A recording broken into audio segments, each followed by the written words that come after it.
Greetings one and all, and welcome to Late Night Ponderings, my series of, not so many in this case, editorials that covers a wide range of subjects.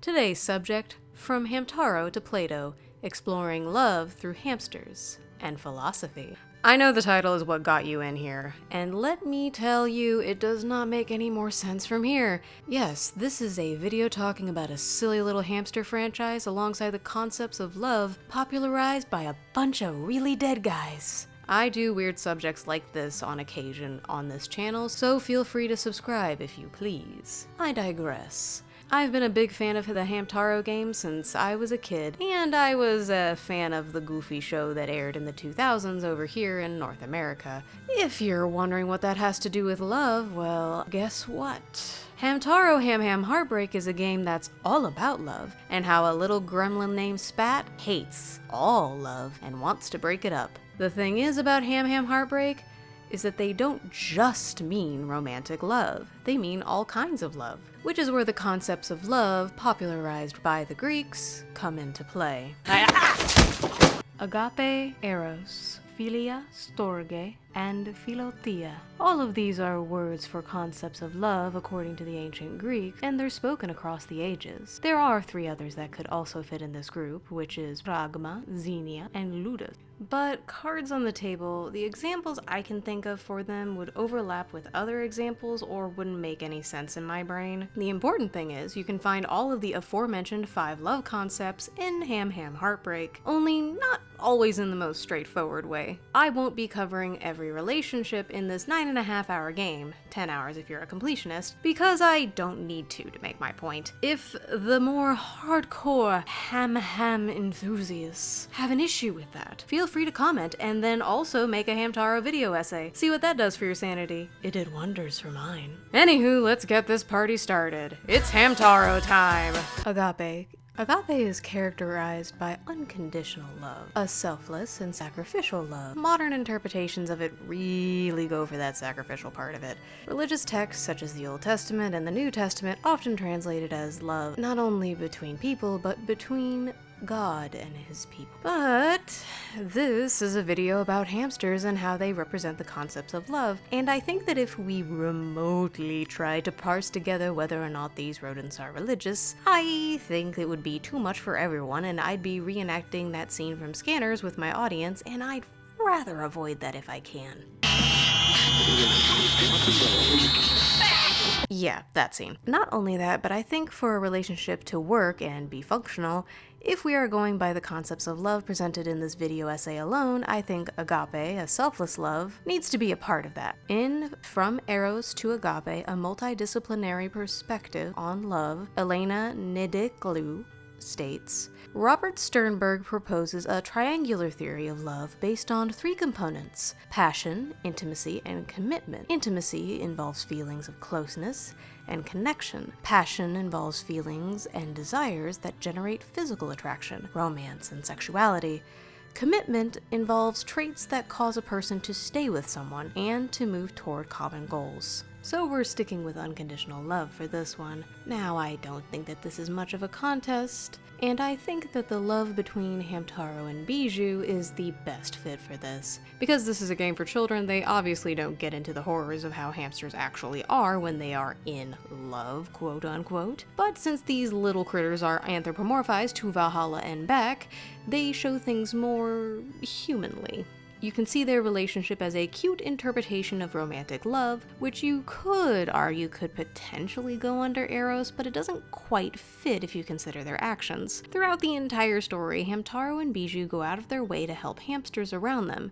At times, they are at great risk of personal harm to themselves as they do so. Through all of that, they've entirely devoted themselves to one another, and every hill they climb, they do it together, devoted wholly and completely. But they're also devoted to the entirety of the cause of Hamtaro Ham Heartbreak, which they prioritize. Other than the wholesomeness of Hamtaro and Bijou's relationship, there are other hamsters that hit similar notes in the game. In the last act, when Spat has captured the sweetie of a gray hamster named George at Spat Tower, I'm gonna call her Sweetie because the game doesn't give her a name, we're treated to his strife at working for this terrible hamster like Spat. But Spat is holding his girlfriend hostage, and we assume she's being tortured by these sounds behind the door. Rated E for everyone. When we eventually rescue her, we find out that she's been watching TV in her cell and has been completely taken care of this whole time. That all the panic and fear that George had to deal with was somewhat unwarranted. After a brief exchange, they renew their love for each other. Despite their time apart, they love one another still. A true Odysseus and Penelope, without all the murder. Unless you count all the times that we've defeated Spat, but he's not dead from all of that. The final entry of this particular type of love being the married hamster couple from Sandy Bay. They've been together for a number of years, and the sailor hamster has forgotten about their anniversary. This is the sort of blunder I've seen in relationships before, and I'm sure you've heard about them as well. I do understand the hurt of this sort of situation. You've been married to someone for a good deal of your life, and them forgetting your day of union hurts. The sea captain is a hardworking guy and feels guilty for the whole thing. But avoiding her was not the right call. His wife still loves him. She's only disappointed and frustrated that he won't come back. When he eventually does and gives her the orange hibiscus that she had mentioned fondly as one of her favorite memories of him, showing that he does listen and care. Only that he's a forgetful oaf, but he does love his wife without question.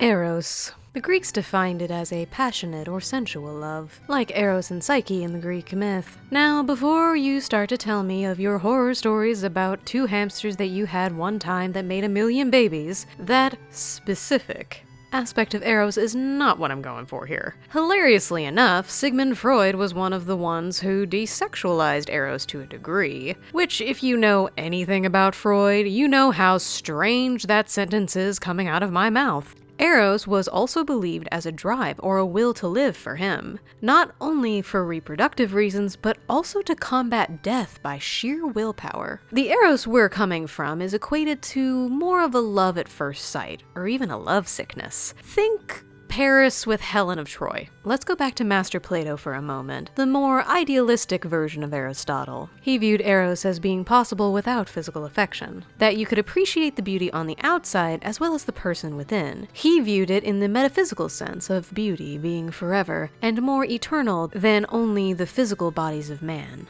A more platonic attraction, if you will. In Funland Park, Sandy and her brother Stan are visiting the park alongside Maxwell. Sandy has been carrying a torch for Maxwell for quite some time, and Stan is well aware of this, which is why he invited him to come along. But Maxwell isn't participating in any of the frivolity of rides. He's sitting there reading his book while Sandy and Stan ride the rides. After some gentle prodding from Hamtaro, Maxwell realizes that Sandy wants him to enjoy the park with her and goes over to apologize. While Sandy has been crushing on Maxwell sees her more as a good companion, and even ends their love route on what could be argued as a classic will they won't they platonic route for now. Since while they do enjoy the park together, it's unclear whether what Maxwell is doing is out of returned feelings or if he's hanging out with his friend. Keep in mind, Plato spoke of Eros in the same way, that it didn't have to be based in the realm of physical intimacy or attraction for that matter. Maxwell isn't overtly attracted to Sandy in the game,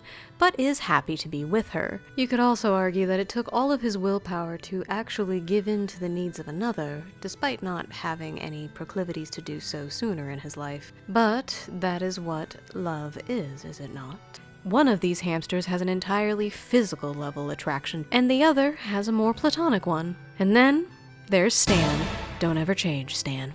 Also in Funland is a great example of a first love, with the bright yellow Herculean-sized hamster, Hank, and a cream-colored hamster with pink ears, Heidi. Oh, Hank hides in the bathroom, unable to get over how his affection for Heidi burns deep inside his heart, and with the help of Hamtaro, he gathers the courage to ask her out, forcing himself out of the bathroom despite being a blushing mess. Then, in a truly romantic comedy way, While he goes on a Ferris wheel date, Hamtaro advises Hank on what to say to Heidi, so he doesn't accidentally say the wrong thing. Normally, I dislike this character trope because it reads as dishonest, but from a gameplay perspective, I see as Hank trying to ask her out, having the words, but not quite sure of how to say them, which is a struggle I completely empathize with. Anyway, once the date stops, you find that Hank actually didn't need to ask Heidi out at all, because Heidi assumed they were already dating and that they were already a couple, to which Hank cries tears of joy to. I did genuinely laugh at the fact that Heidi was already attracted to Hank by the time they go on the Ferris wheel. This shows the start of love from two people who were already attracted to each other, only needing a push to act upon these feelings. It's implied that the two already knew each other for a while when Hank was frozen on the bench next to her, but neither knew how to act upon what they felt deep inside. We witnessed the beginnings of a beautiful relationship through Eros, platonically felt and mutually attracted to one another. Once they get outside of the Ferris wheel and the queue for the ride, Hank gets a reward of the smooch on the cheek. Meanwhile, at Sandy Bay, we have an unexpected development with one of the pineapple-playing hamsters. Don't ask. And a hamster that's watching him from afar.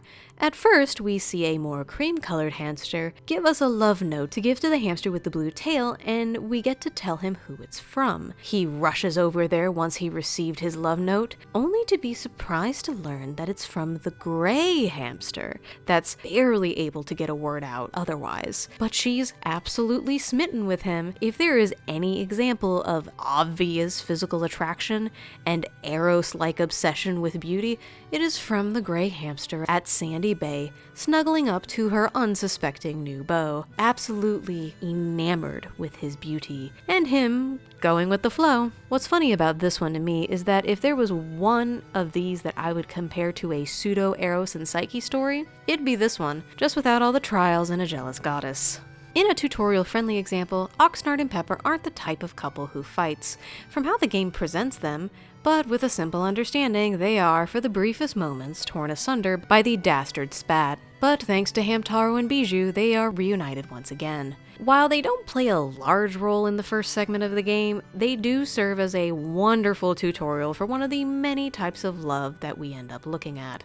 The other hamsters that come to mind are Seymour and Barrett. He's hurt because he found a love note for Barrett from the surfer at Sandy Bay, who isn't actually a surfer, he only is there and is holding it because he wants to look cool. What a lame-o. I, Eddie, Prince of the Netherworld, send greetings to you, lame-o.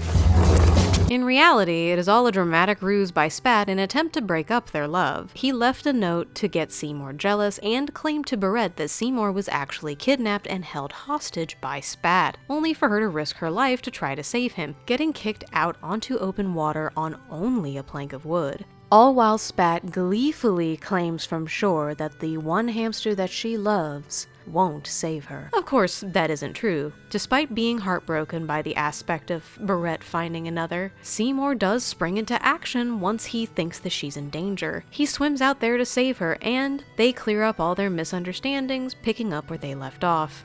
Later on, when Hamtaro is captured in Boo Manor, and there's a couple known as the Mighty Couple, which is a green and purple hamster, to which I'm assuming is a reference to the Incredible Hulk, but that's beside the point. When Hamtaro falls for a trap, Bijou desperately tries to help him in any way she can. The Mighty Couple offer their assistance, and at first, the green one has no hope that they can bend the steel of the bars. But when the purple one starts to bend them, they gain the confidence in themselves that they will rip open the bars of the cage and allow Howdy and Hamtaro to escape. After Hamtaro and Bijou are reunited, we are treated to another kiss on the cheek from the purple hamster to the green one, talking about how strong and incredible they are before they go off to solve another problem, since while their strength had bent the bars, it was their strength of character to cause them to never give up and to do such a heroic act, despite the fact that Green doubted themselves. Purple never lost faith in Green, knowing that they could be the hero that was needed in that moment. Philia!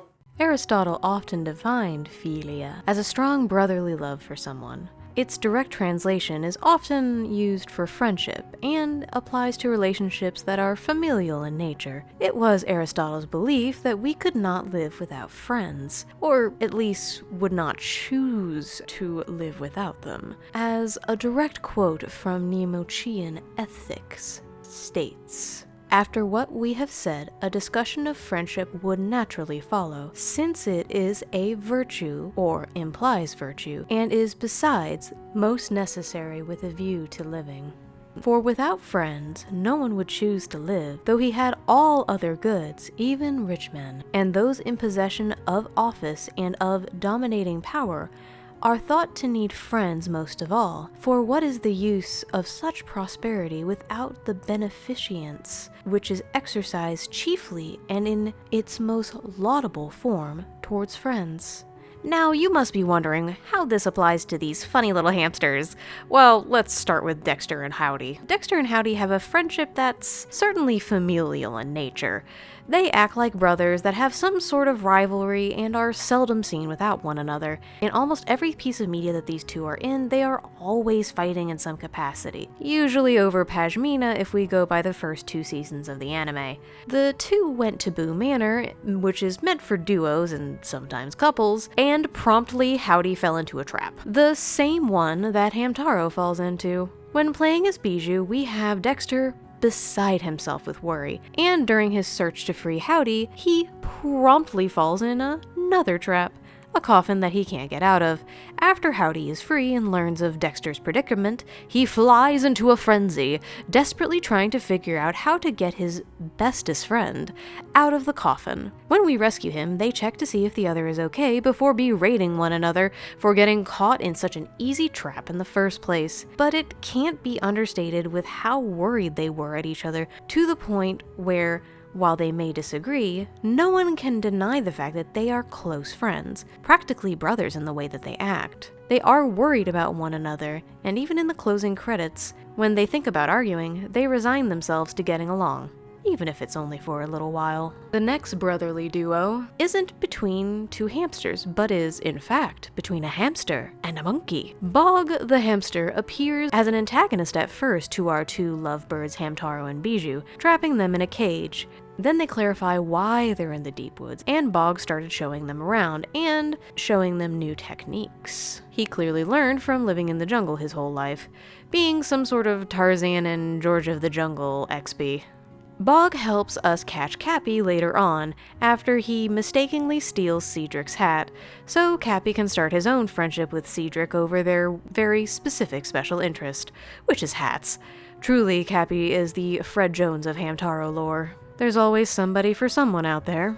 Anyways, back to our real star of the story, Bog. Upon seeing his home later, Hamtaro and Bijou find out that they've already met Bog's brother, a monkey named, well, Monkey. And we'd given him a bad banana by accident early in the story. One of our quests is getting him something for his tummy ache. We witness Bog treating Monkey like his own family, the two living together and later raising a kid together, a tiny chick that hatches out of an egg that we are allowed to name, showing that friendship and family this strong can cross the line of species. This next bit, I need to put some context in. Well, more context than I've been doing for the majority of this. Penelope and Pashmina in the show act like sisters, and in the English dub, Pashmina says that they are sisters, but I haven't seen anything clarifying if they are or not. Either way, I believe that they both fit under philia more than most hamsters have in this segment, because for all intents and purposes, you wouldn't be able to tell if they weren't sisters. That's how close the two of them are. Pashmina always looks out for Penelope during every game appearance we see her in, and is shown to be a pure caretaker for her. They're inseparable, which is why it's heartbreaking to see them fight. A fight caused by the one and only Spat. He impersonates Pashmina and is downright cruel to poor Penelope. We go to find Pashmina to confront her for this terrible misdeed, only to see Penelope stamping all over her precious scarf. But we had just seen Penelope not a moment ago. Clearly, evil is afoot, and we warn Pashmina of her little sister's strife. Pashmina comes back, only to find Penelope is so distraught, and when she tries to help, she is ambushed by none other than herself. Now it's Pashmina versus Pashmina. Penelope has to decide, until our favorite hamster, Hamtaro, makes a very biblical suggestion. Then it gets rather Judgment of Solomon in Hamtaro Ham Heartbreak. During the tug of war, when Penelope starts crying out, she's let go by the real Pashmina, only for Penelope to realize who her sister was the whole time. Spat's disguise is dispelled, and he curses that love wins the day. He sharpens his pitchfork, intending on harming the hamster sisters, only for the virtuous battle cry of "Okwee!" to pierce the silence, and for Penelope to ram Spat off the side of the railing, for him to fall to his demise. Oh, well, maybe not his demise. He falls into the water and rides off on a fish, only to go blasting off again. Still, Penelope is really brutal, but what can I say? She knows how to truly take care of family. Disrespecting my whole family. I don't have friends. I got family. Storge. The love between parents and children, a familial love, a bond that can also be shared between childhood friends as well. It's a love that most people view as coming natural to someone, a base instinctual love for someone you're supposed to care about, no matter what. It's often tied or associated between the memories of two people. It's a kind of love that doesn't have a wide spread of examples as other types of love I mention in this video, but the two that I do find fitting for Storge's core meaning, which is about affection from family, a more parental sort of love, while not appearing in the Bible in the traditional sense, we do have its polar opposite word used, astrogos, which is in the book of Romans and in 2 Timothy. But I'm going to use the discussion proposed on learnedreligions.com to further explain this. In Romans 1:3-1, unrighteous people are described as foolish, faithless, heartless, ruthless. The Greek word translated heartless is astrogos. In 2 Timothy 3:3, the disobedient generation living in the last days is marked as heartless, unappeasable, slanderous, without self-control, brutal. Which, considering that the entirety of Ham Heartbreak is about how the lack of love signals the potential collapse of hamster society, makes this a surprisingly relevant interpretation. To add on to this, famed writer C.S. Lewis also weighed in on this type of love. According to him, it could bypass even barriers of species, which in Ham Heartbreak's case makes this a powerful sentiment. What I find unique about our examples of Storge and Ham Heartbreak is that one isn't even an actual hamster. It's a robo-hamster. Allow me to explain this modern-day Prometheus-inspired story, if you will. In Funland Park, when we first enter, there's a robot there that's alongside their very proud inventor. They don't have a name, and Ham-O-Matic. Ham-O-Matic knows how to clean up trash. There's clear pride and parental concern when it comes to the inventor and Ham-O-Matic, but unlike Frankenstein's monster, Ham-O-Matic is cherished and loved. No resentment, no fear. This is the Ham-O-Matic, the child of the inventor, and when the chips are down and Funland is in danger, the inventor and their creation spring into action. Alas, the only thing that Ham-O-Matic was taught was to clean, so at first Ham-O-Matic doesn't know what to do with Spat, as he attempts to further sabotage the rides in Funland. But with quick thinking, Hamtaro tosses trash at Spat, ordering the Ham-O-Matic to scrub E as fast as it can, which the Ham-O-Matic obliges with great efficiency, blasting off with Spat in hand to parts unknown, much to the surprise of everyone. Once Ham-O-Matic returns, the inventor preens like a very proud papa, filled with the utter adoration and love for their creation, calling it tip-top, which in hamster language means excellent, exactly like a parent praising their child. A slightly more traditional interpretation of this would be the ghost mom hamster we found crying in a portrait in Boo Manor. After some investigating, we are able to interact with her, and we find out why she's sad. For those of you in the audience who have knowledge of what mother hamsters often do to their children when there's not enough resources out of fear, I will ask you to put that aside, because that's not why she's filled with such sorrow. Her son has left the painting and run away, wanting to have fun somewhere else like he hadn't been able to do in life, this place being none other than Funland. When riding the roller coaster, you can see our little ghostly hamster child appear in the seats of the roller coaster, riding each time we ride it. The ghost child is desperate to see the show, of a Sentai-inspired performance that is often seen at Japanese theme parks. also known as Power Rangers shows for those of us who grew up with the Power Rangers first. So, in typical Hamtaro fashion, we reassemble the multicolored hamsters for the show, but there's a hitch. The red Ham Ranger refuses to leave the bathroom, and if you know anything about Sentai, you'll know that if there's no Red Ranger, there's no show. We report this to Ghost Hamster Mom, and when she hears about her boy's stubbornness and him wanting to finally see the Ham Rangers in person, she decides to step in as the Red Ranger. Essentially, the mother hamster is erasing her previous identity so that she can become who her son needs at the moment, a sacrifice many mothers make throughout their children's lives that isn't always touched upon in modern media, yet here it is in this silly little hamster game. Once assembled, the Ghost Hamster Boy watches alongside the rest of the audience as the Ham Rangers perform their show, only for him to realize that Red Ham Ranger is in fact his mother, after she reveals her identity to him. While she did miss him, she understands why he fled to Funland, seeking joy in the afterlife. The Ghost Boy finds out everything his mother did for him in order for him to be happy, and is content to return to the haunted house with her, the Red Ranger, who is his mother. The two are finally at peace, with Mother giving the occasional performances of the Ham Ranger show to her son, strengthening the bond between the two. Philautia, an elusive sort of love. Philautia isn't the kind of love that typically relies on other people. It all has to do with the self. Philautia is self-love, a popular phrase that has both positive and negative connotations. If we go by the Merriam-Webster definition of it, it is one of three things. Love of self, such as A. An appreciation for one's own worth or virtue. B. Proper regard for and attention to one's happiness or well-being. And C. Inflated love or pride in oneself. Narcissism, conceited. There are various opinions of the thought of self-love that register all across the morality spectrum. Sir Francis Bacon stated in Of Wisdoms for a Man's Self, and certainly it is the nature of extreme self-loves, as they will set an house on fire, and it were but to roast their eggs. And yet these men many times hold credit with their masters, because their study is but to please them and profit themselves. And for either respect, they will abandon the good of their affairs.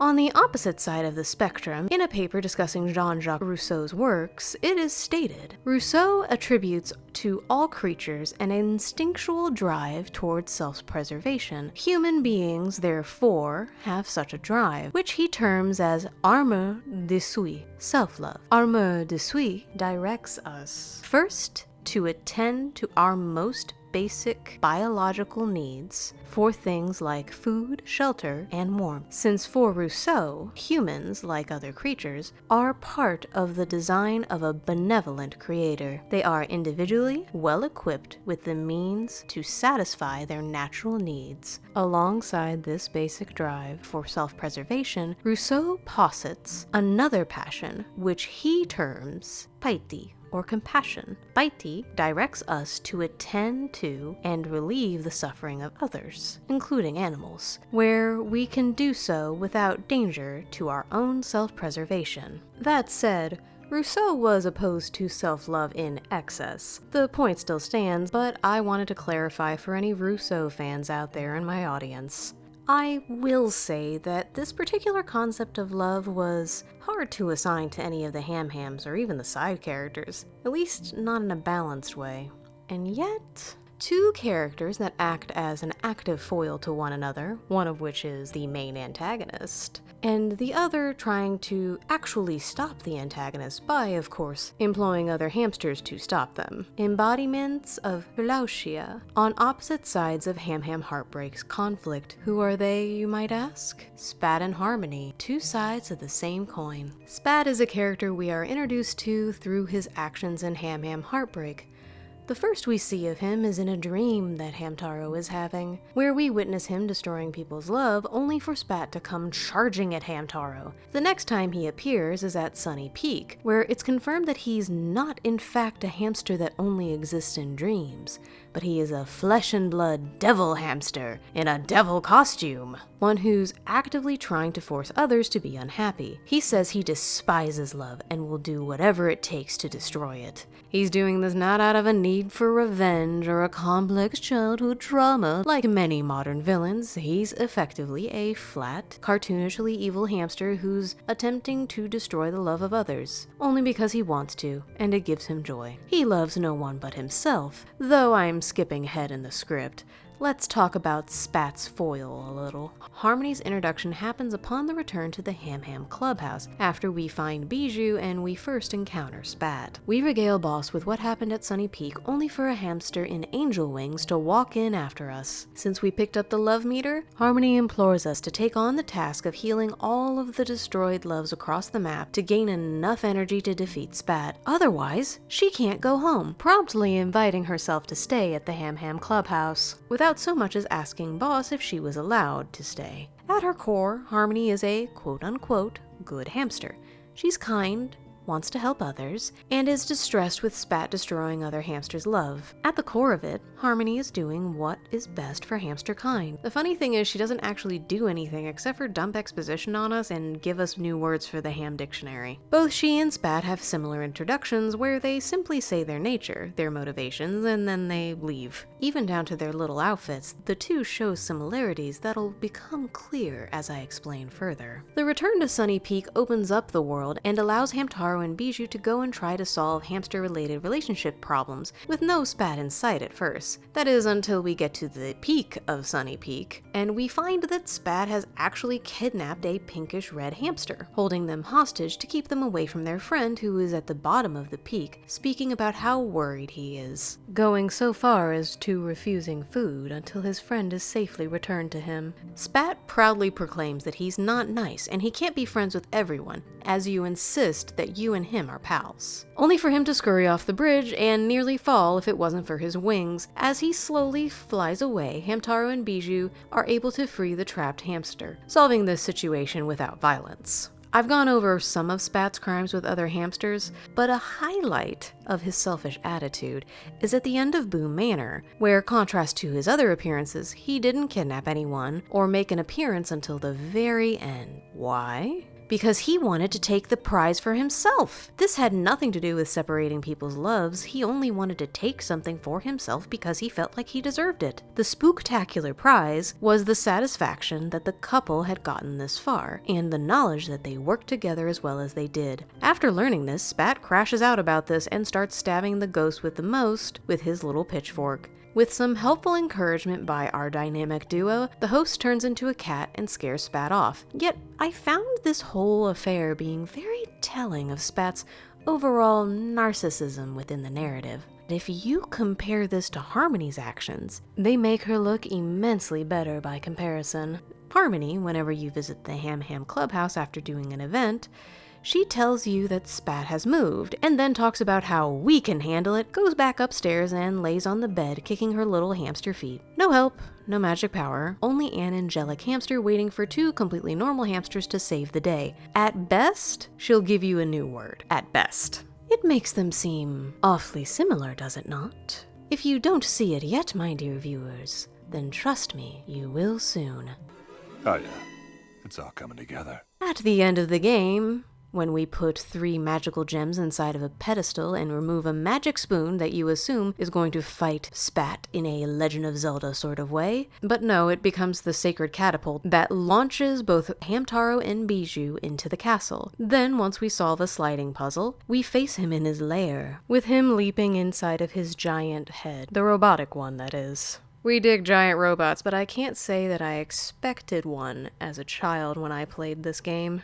Especially considering these are hamsters we are talking about, but that's beside the point. Our first fight is a bust. Then we return to Harmony, who finally decides to do something else, after we say we are planning on giving up. We then talk to her about what's called a love shot, which is something only angel hamsters can do that we didn't know about till Spat said it out loud. The love shot was made with the love meter that was filled throughout the game, as we healed the loves of all the hams we could. We experienced all of the loves that the hamster world had to offer us, and now we are ready to face Spat. After the tough battle, Spat appears from his robot only for us to realize that he is in fact been turned into an angel hamster. Spat and Harmony aren't so different after all. You could even argue that Spat was Harmony if Harmony taken a drastically different path. Think about it. Harmony was kind in more of a superficial sense. Like this was part of her job. Her concern was there, but not enough to actually come and help us until it was imperative for the success of the mission. If she had taken a different path, maybe decided not to be an angel, and instead joined with Spat, they'd be two peas in a pod. While Spat might have been horrified he looked like her after getting hit with the love shot, he also revealed a very important thing. While dressed like that, he can only do good deeds. Does that make it the same for Harmony? Is she only sticking to the straight and narrow because she's forced to? What is the society like for these angelic Oh, hey, look, a happy ending! Yay! Harmony is elated that she finally gets to rest. Harmony says that we've saved love for Hamster everywhere. The credits roll as the hamsters dance, and we are left to mull over all of the relationships we saved. A montage plays for each individual hamster dealing in the aftermath of the events of the game. And it's nice to see all these concepts of love proudly on display in full bloom without hindrance or misunderstandings or spat, since it looks like Harmony has sent him flying with her love beams. Does Red Angel really think that the developers intended to display all of the concepts of love in this children's game intentionally? I think the developers wanted to make a game with something that everyone could get behind, which is love. You don't necessarily have to be in love or have all these kinds of love in your life to understand the importance of them. Let's be honest with ourselves. For a game that's meant for kids, this showed us a whole breadth of relationships that fall all across the board. They also expressed each relationship in a cute, quirky way that anyone can understand. It's hard to imagine anyone that can't get behind this sort of storytelling in a video game. While this might be a goofy little game about hamsters, it truly does show the many meanings of love. I'm Red Angel, and I'll see you next time.